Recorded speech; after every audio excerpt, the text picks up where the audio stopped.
E kore mātou e whakae kia ruia te paitini te kau waru te kau ara 1080 ki runga I ngā whenua o mātou mātua tūpuna.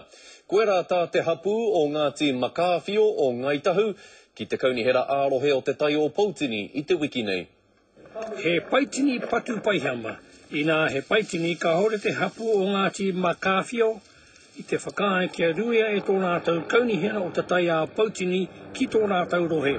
We have, after a consultation period of going on for 12 months now, made the decision that we will not approve of any further 1080 drops on our takiwā.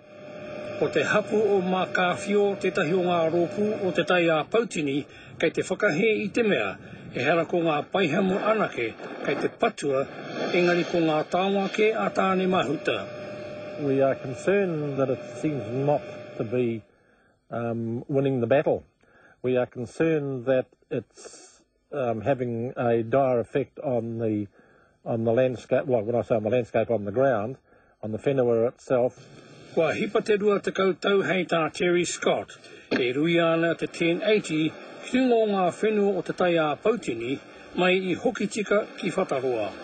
Ko te weroke a te hapu o Makawhio ki tō rātou kaunihera, me kimi tētahi atu kaupapa, hei patu I te paihama. We have approved these things with reservations for a long period of time. We've put conditions on them, and nobody is surprised that we have never been happy with the use of the poisons. Ko te awanga ke a te iwi hau kāinga, kua māro ke ngā whakarite a tō rātou kaunihera, mō te rui te 1080, whiunga I o rātou whenua, mai hoki tika ki whataroa, o tēnei tau. Joe Glenn, Te Karawe.